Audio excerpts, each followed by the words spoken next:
Hey guys, my name's Prokopenko. Welcome to Proko. So we already learned the bones, we learned the muscles, and we learned the surface details to make your hand drawings realistic. If you missed those lessons, there's links in the description below. In this video, I'll show you the process that has helped me to draw hands accurately from imagination. It's also a great process if you're drawing from reference.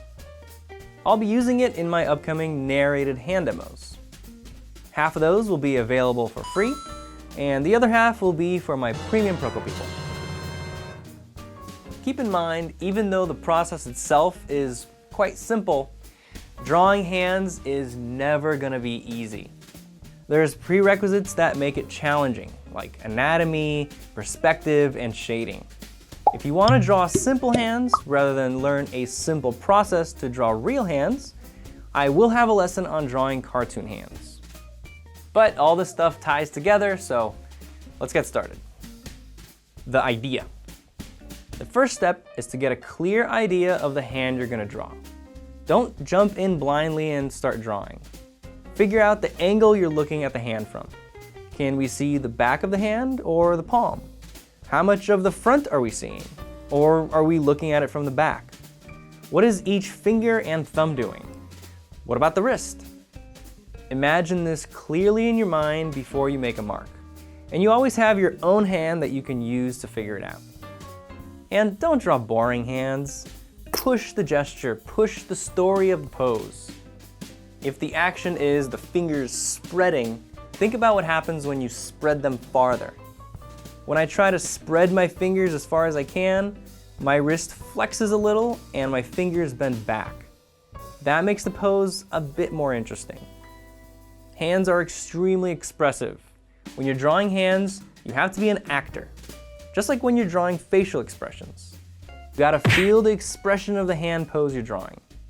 With that said, it's still important to be able to draw the forms correctly after you have a clear idea. Once the idea is clear, we'll start constructing the hands using simple forms. I'm gonna say it a lot in this lesson. It's important to step back and think about the simple forms. The complicated collection of bone, muscle, tendon, fat, and skin of the palm becomes a simple box. The wrist is a narrower box, which bends at the carpals. The fingers become cylinders or boxes. With the hands simplified like this, it becomes much more manageable to pose, add anatomy, and to shade it. The palm. I mentioned that the palm areas can be simplified to a box form with equal height and width. That's a good place to start, but if you want to be a little more precise, it's good to start thinking about the nuances. Notice that the bones on the pinky side are slightly shorter, so we should curve that front plane. The middle finger area should be the longest. Later on, we'll add the muscular teardrops on both sides. For now, let's ignore the muscle masses and just keep the palm as a simple concave box. So we're looking at the box from the top. We can see the right side and the front plane of the knuckles. This is the sort of thing you need to figure out early on in the drawing, the proportions and perspective of all the simple forms. This applies no matter what you're drawing. Until you've figured out all the basic stuff, you shouldn't be drawing any details. It will be harder to notice and correct mistakes once you have details like fingernails, creases, and shadows crowding the drawing, not to mention all your wasted time and effort. Let's rewind.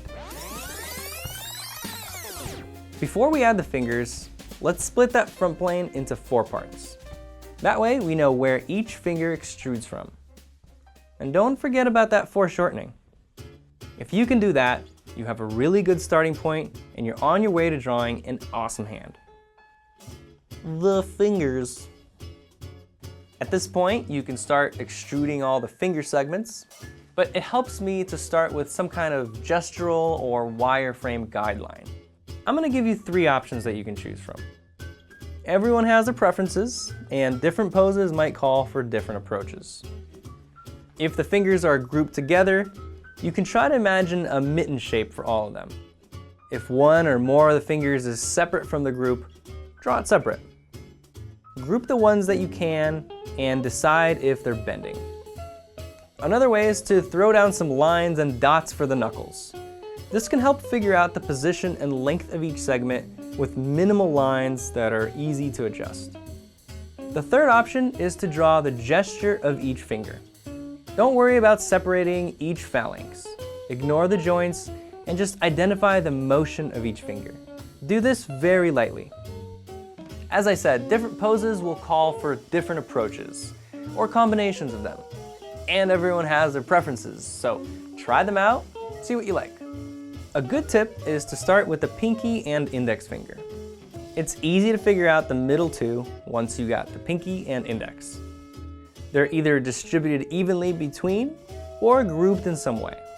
Personally, I like to look for ways to group some fingers together, unless the expression is stronger without grouping, like in this case.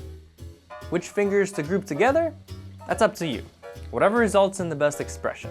All right, now let's add some structure to the fingers. Usually, I like to use cylinders for each segment. Cylinders because they're easier and quicker than boxes. And it's pretty easy to turn a cylinder into a box later, if I want to indicate the rotation of that cylinder. An indication of the box at the joint is enough. There's 12 segments in the fingers, and that doesn't even include the thumb. That's a lot of cylinders and boxes to think about. It's tempting to rush through them, but fight the feeling of urgency. Get them in the right spot with the right proportions and perspective. As you're working and correcting your mistakes, you might notice that your lines are getting darker and darker and darker. This makes it harder to work on details later. Do your best to keep your lines light and clean throughout the construction process. Don't scribble and create a mess. Think through the drawing. The thumb. In the hand bones lesson, we learned about that triangular box for the base of the thumb. This triangular box can be stretched, squished, and rotated depending on the position of the thumb's metacarpal. Look at your thumb and see all the different ways it can move. Sometimes I imagine the metacarpal bone to make sure its position is believable and the length relates correctly with the others. The gap between the thumb and the palm is filled with muscle and skin in a triangular shape, thus the triangular box. Or just a long gesture through the bones and then an indication of the skin between the knuckles. Up to you. From that triangular box, extend a cylinder for the first phalanx and then a triangular scooped wedge shape for the end of the thumb. Kind of like a trowel. And from profile, remember it will look like a dog head. The wrist. On the surface, the wrist curves to fill the gap between the palm and forearm. So a good place to start is the 2x4 form of the forearm bones. The wrist would be a transitional plane when there's a bend. Look at Bridgman for inspiration when designing wrists. Here's a few different poses so you can see how the wrist behaves. Notice how he puts a little step down from the forearm to the hand. It's a nice design that can make your drawings more interesting and dynamic. Instead of putting the hand and forearm on the same level, put the hand lower than the forearm. That step gives a nice flow through the wrist. At this point, we have the hand posed. From here, we just develop the forms of the muscles and the details like skin folds, fat, veins, and tendons. If you think the process has been kind of meticulous so far, you're right. As you get comfortable with the process, you'll be able to skip some steps or just throw quick indications of the forms instead of constructing all the meticulous boxes. The thing is, to get good enough to do that, you have to practice the meticulous way first. That gets the forms ingrained in your head so that you can draw accurate indications of them later. Drawing quickly and loosely is a skill developed by drawing slowly and carefully.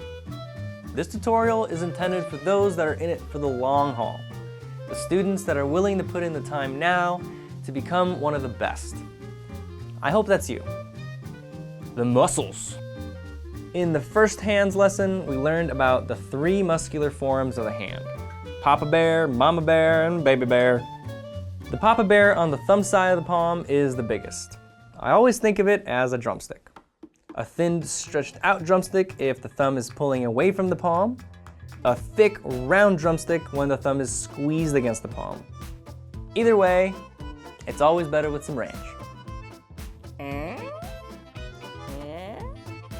Not that kind of ranch. Never mind.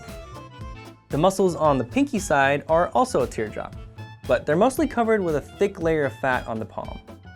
I include the fat and draw the form as a convex box. When the pinky is flexing or abducting, the crease between the fat and muscle appears. I'll show the corner of the fat pad and the round form of the muscle belly. If the pinky was relaxed, I would round out this edge. When the thumb is squeezed in, these two forms are separated by a crease. Otherwise, don't force a crease in there. Remember the hand butts. So in this pose, since the pinky is abducting away from the others, I would see a crease here between the fat and muscle. Shading and details. At this point, I like shading in the primary forms. I pick a light direction which I feel works best with the pose. To watch me shade and invent all details for these hands, check out the Premium Anatomy course. There's so much to learn about human anatomy, and if you're ready to dive in, go to proko.com/anatomy. Drawing from imagination is good paired with drawing from life. If you're drawing from imagination and you're really struggling with a certain pose, take a picture of your own hand in that pose and study it. When you study from life, you learn more about how the hand works and how the shapes look in various poses. You can use that knowledge to improve your work from imagination. So let's do it. Your assignment is to follow this process and draw 5 hands from imagination. Post them in the anatomy group at proko.com/groups, and I might critique your drawings in the next critique video. By the way, I just published a new hands reference pack. These should help you guys practice sketching hands, study the anatomy, and could be referenced for your illustrations. There's a bunch of different poses, and Marshall Vandruff is one of the main models. If you want it, go to proko.com/poses. All right, go have some fun. You have to get feedback on your work if you want to improve quickly. So go to proko.com/groups and check out our Facebook communities. And if you want a little more Proko in your life, subscribe to the Proko newsletter to get new videos as they come, and some free figure model photos.